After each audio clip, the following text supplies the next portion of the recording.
Graça e paz, amados. Boa noite para você que está aí da sua casa. Nós queremos dar as boas-vindas a você nesse nosso momento de culto. Eu sei que é uma live, mas eu não quero que você esqueça que esse é um momento de adoração, que esse é um momento de culto, de louvor ao nosso Deus.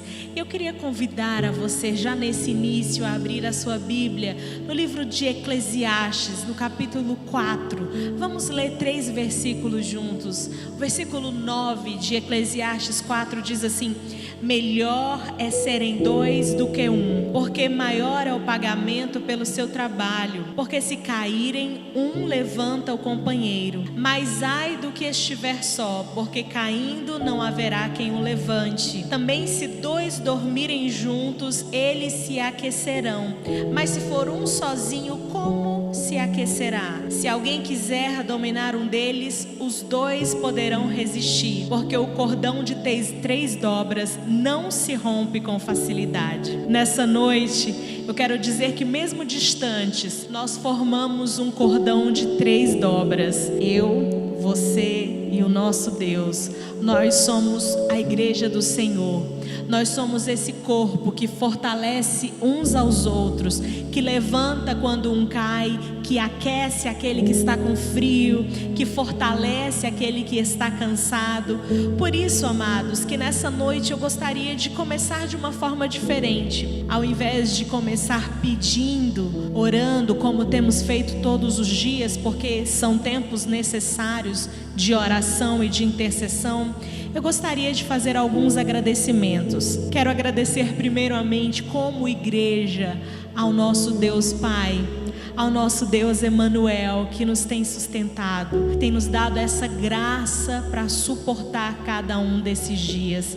Quero agradecer aos nossos pastores, nossa pastora Silene, que tem intercedido conosco diariamente, ao meu pai, o diácono Lorival. Eles vieram aqui, cuidaram do templo do Senhor.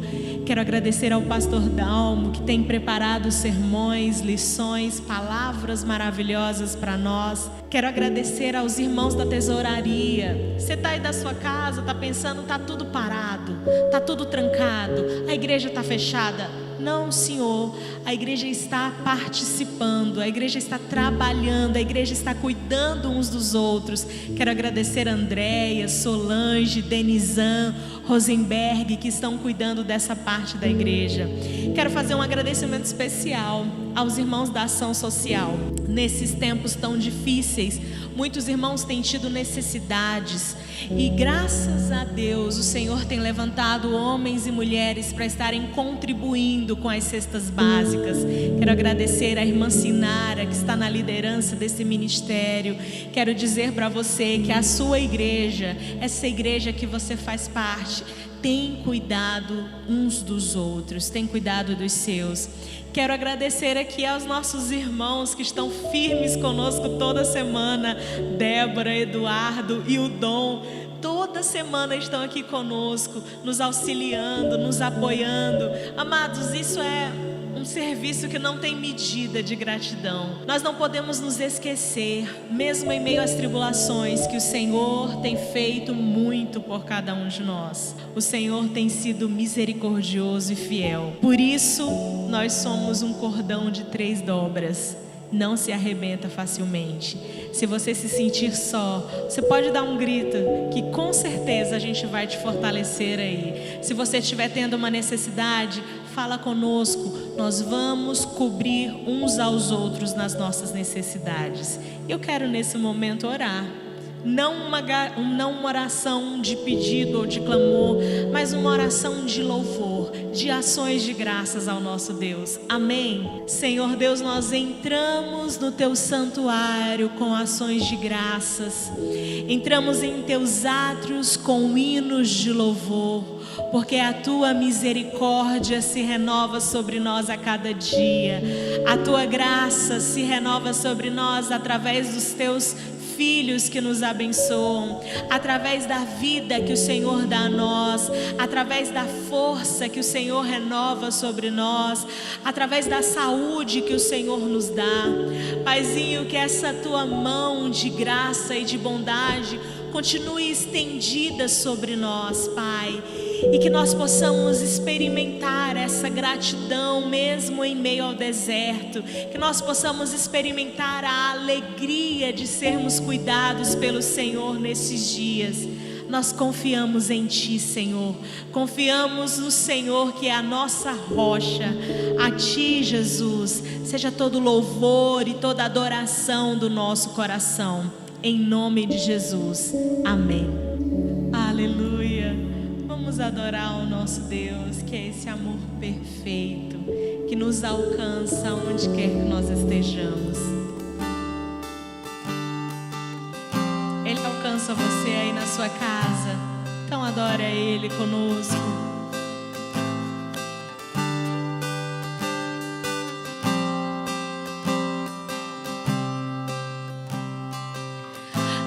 Antes de eu falar, Tu cantavas sobre mim.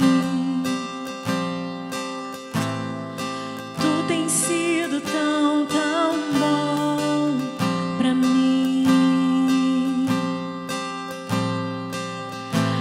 Antes de eu respirar, sopraste Tua vida em mim. Tu tens sido tão, tão bom pra mim. Oh, impressionante, infinito e ousado amor de Deus.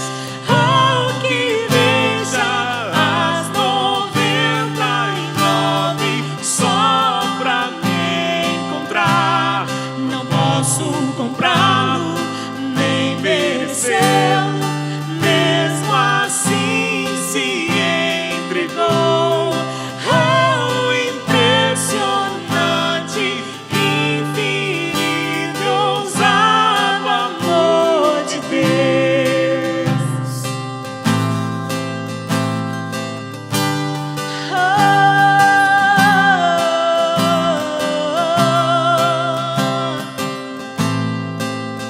Teu amor, Senhor, Teu amor. Inimigo eu fui, mas Teu amor lutou por mim. Tu tens sido tão, tão bom pra mim. Eu não tinha valor, mas tudo pagou por mim. Tu tens sido tão, tão bom pra mim. Oh, impressionante, infinito e ousado amor de Deus. Oh, que deixa as 99 só pra me encontrar. Não posso comprá-lo nem merecê-lo, mesmo assim se entregou. Oh, impressionante, infinito e ousado amor de Deus. Teu amor é impressionante,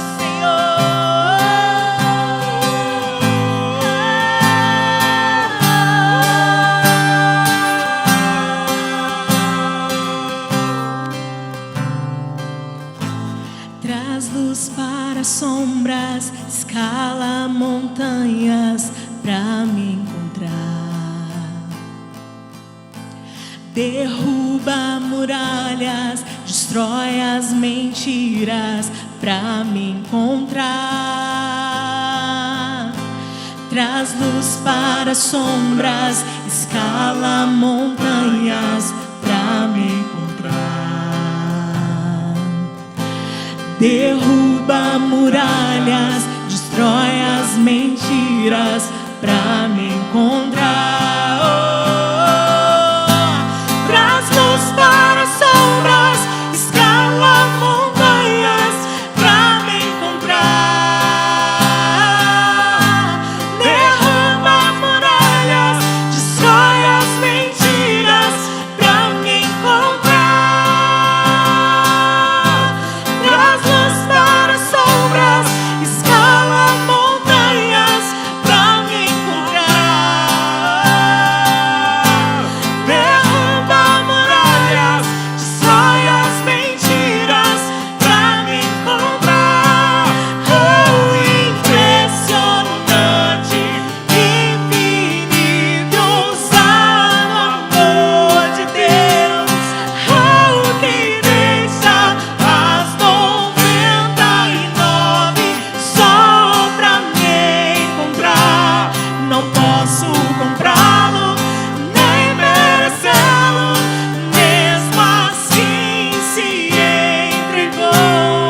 Jesus. Te adoramos, Senhor. Obrigada, Pai. Olá você, tudo bem? Graça e paz a todos, a todas. Como é bom estar mais uma vez aí na sua casa junto com você para juntos celebrarmos ao Senhor e a sua misericórdia e graça. Certamente tem sido dias muito difíceis, mas também tem sido dias de grandes aprendizados. Eu quero crer em Deus que você esteja aprendendo muito com Ele nesse tempo. Eu quero orar com você antes de nós trazermos uma palavra de Deus ao seu coração. Quero te convidar a você fechar os seus olhos onde você está. Acabamos de cantar quão impressionante, maravilhoso e ousado é o amor de Deus. E se eu e você estamos até esse instante tutelados por esse amor, é porque Ele tem sido realmente fiel. Feche os seus olhos. Senhor, nós queremos te agradecer pelas tuas infinitas misericórdias derramadas sobre nós, sobre cada pessoa, sobre a tua igreja. E quero te pedir, Pai, que essa noite seja mais uma vez uma noite festiva nos nossos corações. Não porque as circunstâncias tenham mudado para melhor, mas porque os nossos corações estão firmados, estão fundamentados naquele que é o autor e consumador da nossa fé.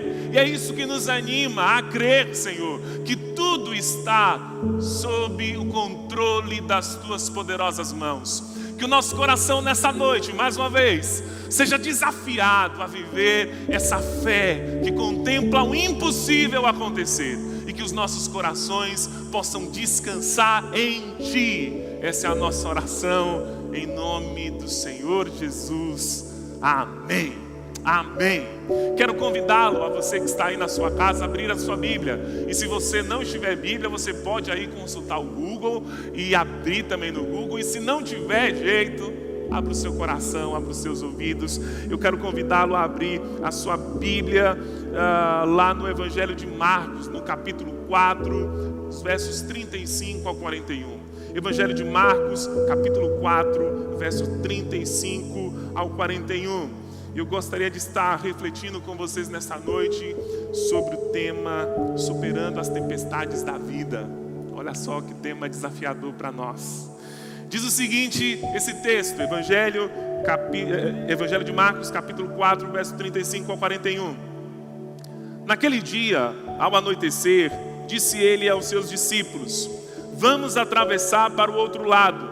Deixando a multidão, eles o levaram no barco, assim como estava.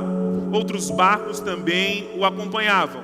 Levantou-se um forte vendaval e as ondas se lançavam sobre o barco, de forma que este foi se enchendo de água. Jesus estava na polpa, dormindo com a cabeça sobre um travesseiro. Os discípulos o acordaram e clamaram: Mestre, não te importas que morramos? Ele se levantou, repreendeu o vento e disse ao mar: aquiete-se, acalme-se.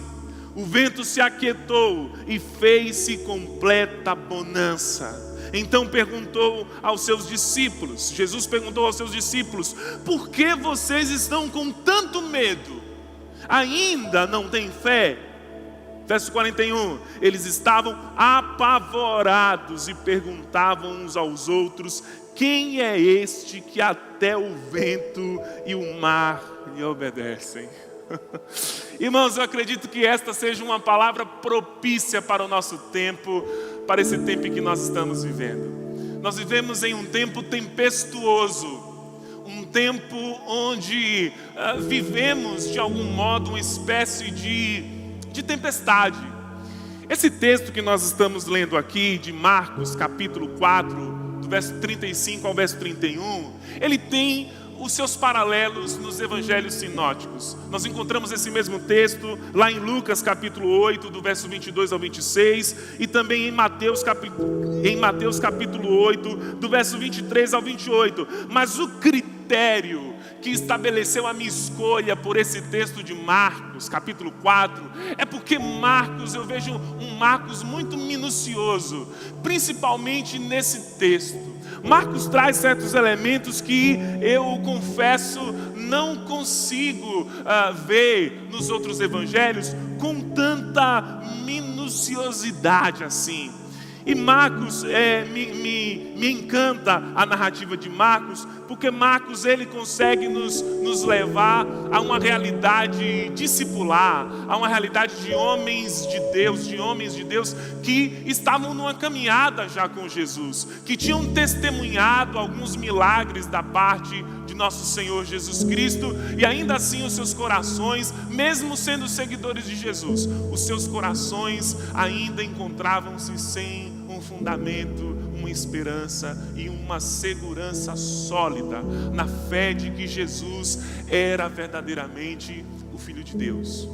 Quando eu olho para esse texto, eu olho muitas coisas. Esse texto ele tem uma importância tão magnífica na história, não só da cristandade, mas da humanidade, que existe uma tela do pintor holandês Rembrandt, que depois vocês podem consultar aí no Google, um grande pintor que marcou a história, e ele chega a fazer uma pintura muito interessante sobre essa cena de Jesus acalmando a tempestade, mas a cena que ele captura é exatamente a cena que talvez muitos de nós não gostaríamos de ver, mas é uma espécie de autorretrato, autoimagem de muitos de nós nesse tempo.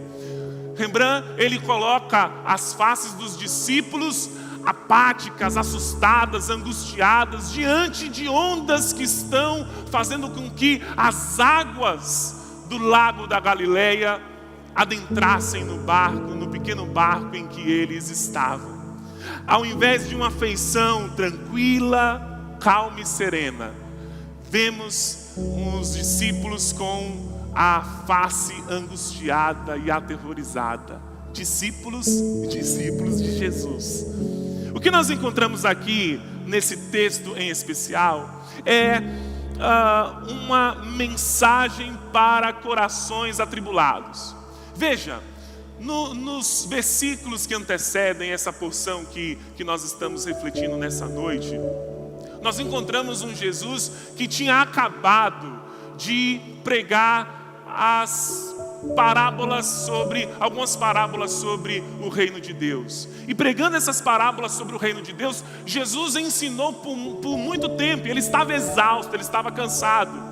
E a palavra diz que então Jesus decide sair daquela região onde ele se encontrava, na Galileia, e a intenção dele, aí nós encontramos essa menção lá em Lucas capítulo 8 e em Mateus capítulo 8, porque Marcos não nos diz para onde Jesus queria ir, mas esses dois outros textos nos dizem que Jesus queria ir para a região de Gadara, um pequeno povoado, e talvez Jesus quisesse ir para esse lugar exatamente para descansar um pouco, porque ele estava muito afadigado. E nós encontramos isso na própria expressão que o texto, na própria situação, na ambientação que esse texto nos coloca.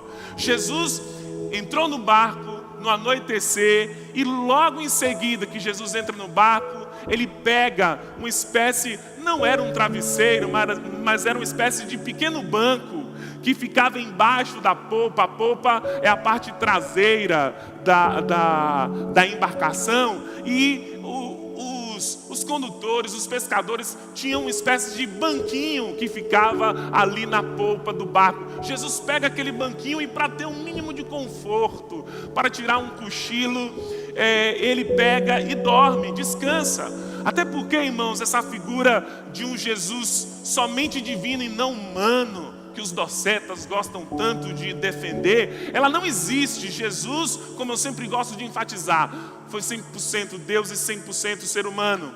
E ali naquele instante, depois de ter pregado por um longo tempo, Jesus ele entra no barco. pega aquele pequeno banco e segue adiante no mar. E no mar, indo para a região de Gadara, da cidade de Gadara, logo ao sul da Galileia, aquele Jesus cansado e aqueles discípulos alegres por tudo aquilo que tinham ouvido se deparam com a cena inusitada de uma tempestade.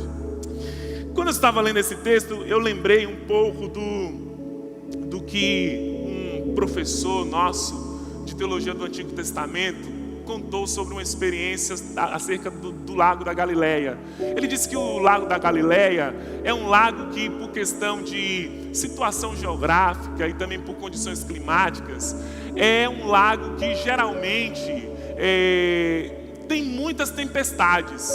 Então a tempestade, na realidade, não era o fator em questão ali, porque os discípulos, inclusive aqueles que eram experientes, como Pedro, Tiago e João, que eram pescadores, os discípulos já sabiam, talvez de antemão, que uma tempestade poderia aparecer no anoitecer. Mas aquela tempestade, ela foi uma tempestade atípica, ela foi um fenômeno natural atípico. E o que, pastor Dalma, esta palavra tem a dizer aos nossos corações nessa noite? Irmãos, Jesus, quando Ele nos traz essa cena, Ele nos coloca numa cena em que nós somos convidados por Deus a enxergar a tempestade não como uma situação que deve nos levar a uma crise que nos destrua, ou que desorganize a nossa vida, a nossa alma, o nosso coração, as nossas emoções, o nosso intelecto. Não.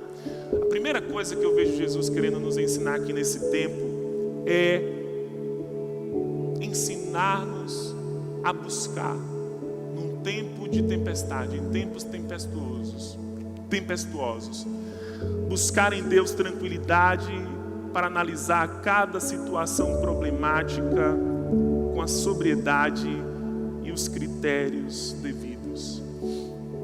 Eu talvez por ser de uma família de meu pai é uma família de pescadores, alguns gostam de pescar. Imediatamente eu consigo enxergar muito, e na minha vivência normal, eu vejo muito a vida, eu vejo muito o mar como uma metáfora da vida. O que é o mar? Nessas férias eu tive a oportunidade de levar a minha esposa, a pastora Tisa, para dar um passeio no mar, juntamente com meu tio Dilmo, se estiver assistindo. Foi o convite dele, e ele nos levou para passear no mar. E na ida para o lugar onde nós estávamos indo, nós encontramos um mar bonançoso. O que é um mar bonançoso? É um mar onde o barco desliza, onde a lancha desliza, onde não há ondas, onde não há ventos arredios. Fomos para o lugar com muita alegria, porque os nossos corações estavam vendo a paisagem e descansando na situação. A situação era favorável a nós, o vento estava literalmente a favor do nosso barco. Mas quando nós retornamos já no finzinho do dia, nós encontramos um outro mar. Nós encontramos um mar com ondas revoltas, com ventos contrários, com ventos arredios. Veja, o que esses discípulos encontraram na realidade foi essa mesma situação. Os discípulos saíram da Galileia e atravessaram o lago exatamente por verem um lago tranquilo.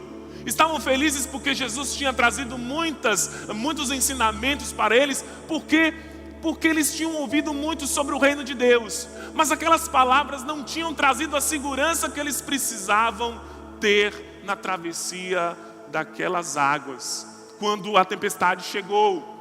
E meus queridos irmãos, eu confesso que nessa pequena viagem que fiz com o meu tio Dilmo, nós ficamos um tanto alarmados, porque primeiro nós encontramos um outro mar.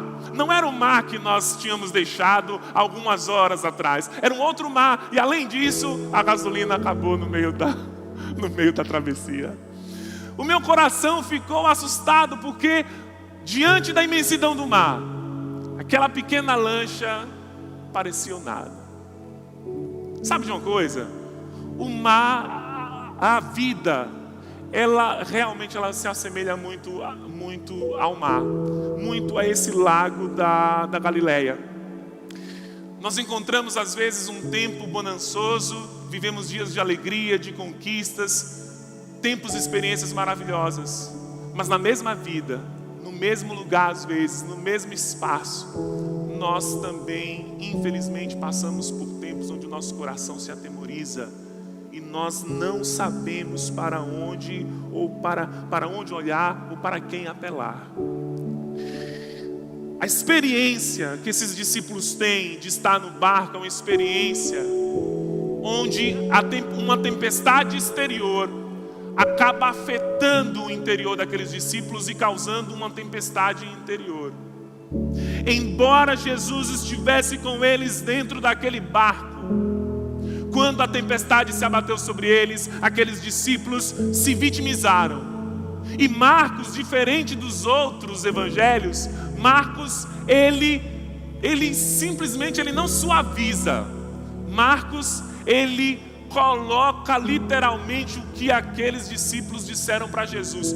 Quando as águas surgiram e começaram a invadir aquela pequena embarcação, Lucas e Mateus dizem que os discípulos disseram: mestre, salva-nos. Em outro diz: mestre, nos ajuda de alguma maneira. Marcos não suaviza. Marcos diz que os discípulos acusaram Jesus de ser indiferente ao seu sofrimento. Os discípulos disseram a Jesus, acordaram Jesus e disseram: mestre, o Senhor não se importa com a nossa vida, o Senhor não se importa de que estamos perecendo, de que estamos naufragando. Irmãos, eu me pergunto, quantos de nós em momentos de crise não fazemos essa espécie de pergunta? Quando as coisas estão boas, nós estamos de bem com Deus. Quando as tempestades aparecem, o nosso coração começa a levantar questões do tipo: por que, Senhor?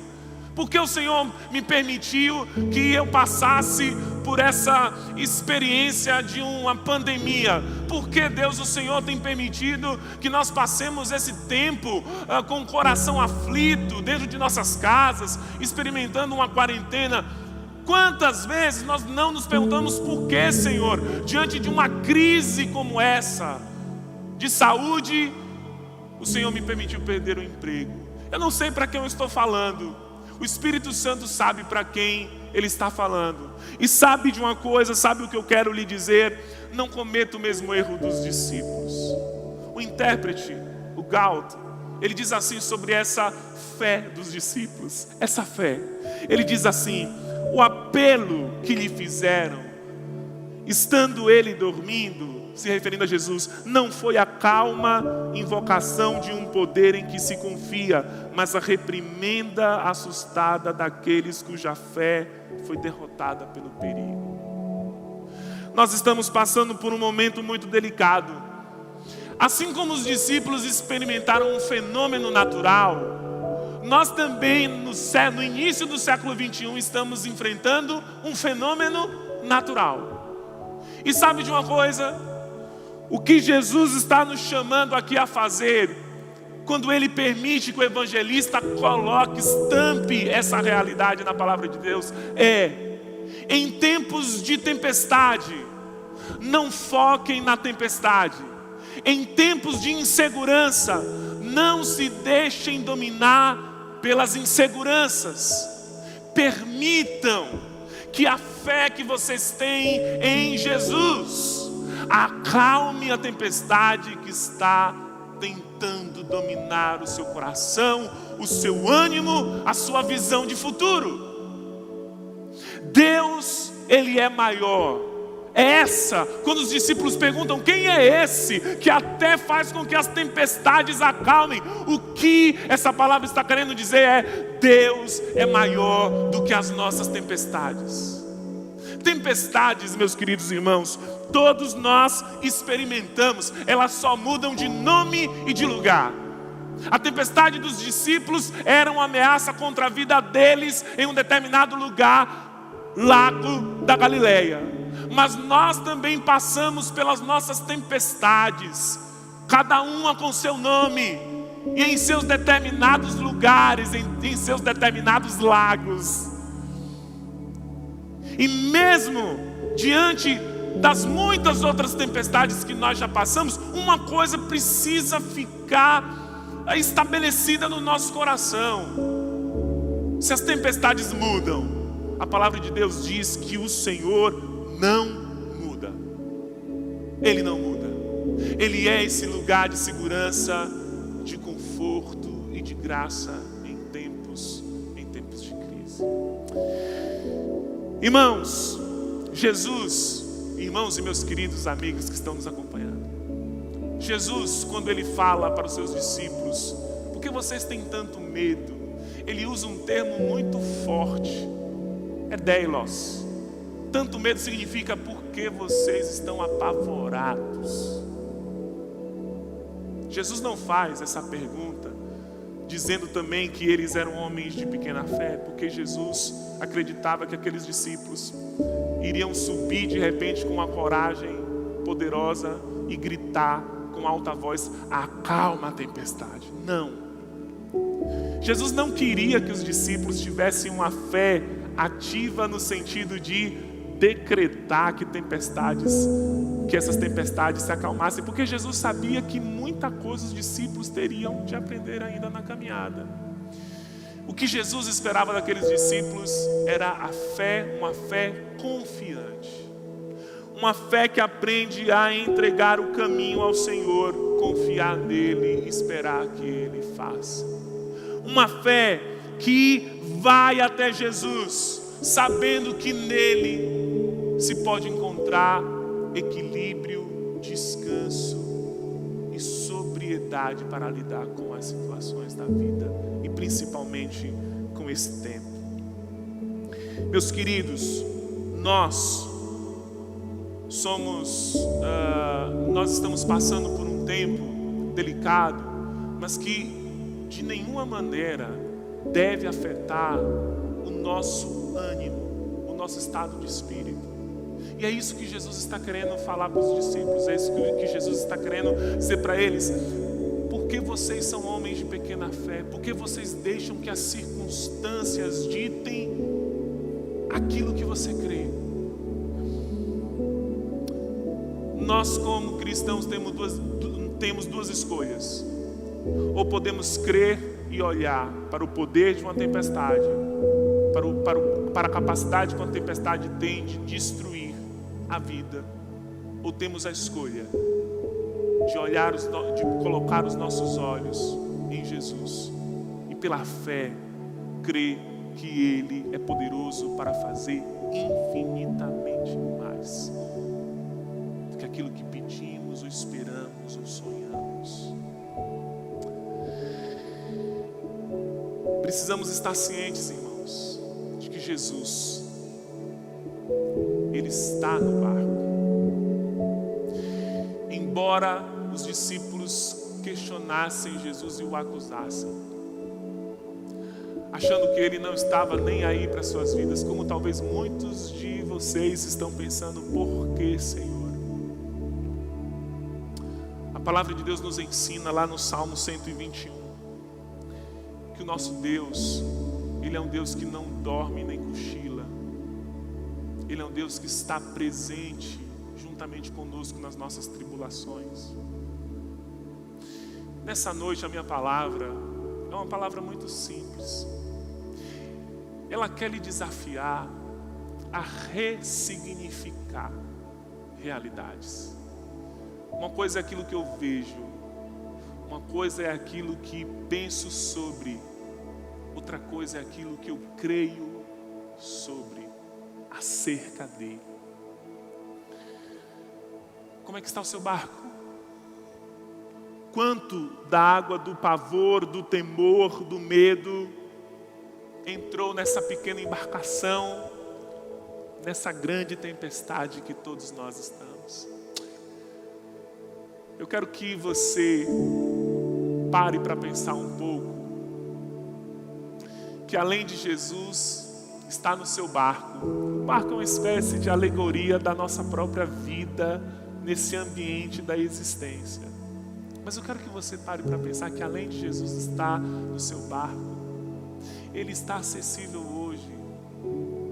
É verdade que o Jesus humano naquele barco estava cochilando, mas o Jesus divino, quando foi chamado, Ele atendeu ao pedido dos discípulos e trouxe bonança.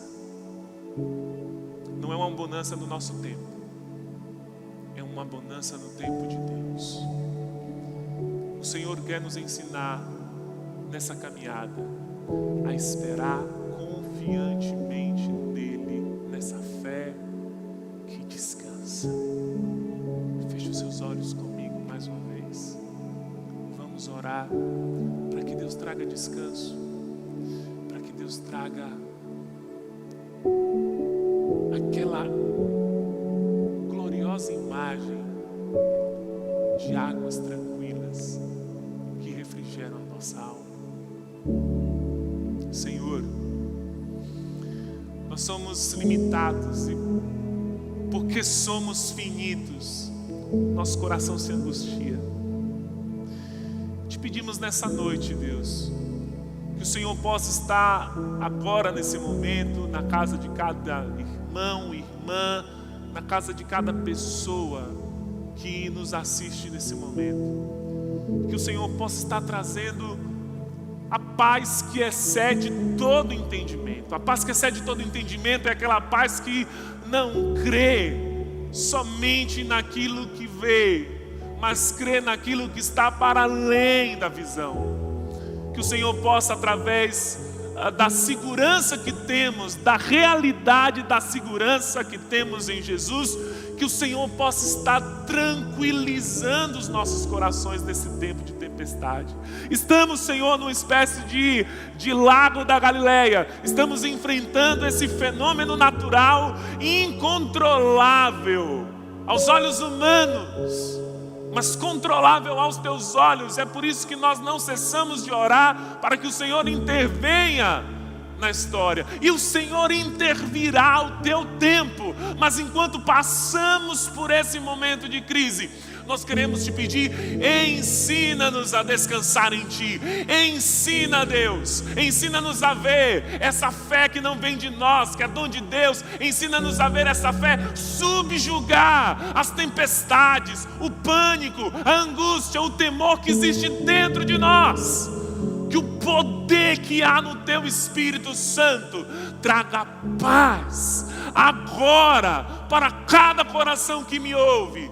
Espírito Santo de Deus, tranquiliza-nos, mas não apenas isso, dá-nos ânimo e coragem para ver esse momento como um momento de aprendizado e maturidade para cada um de nós. Essa é a minha petição, em nome de Jesus. Amém. Amém. Você crê nisso? Então eu também creio em nome de Jesus. Amém.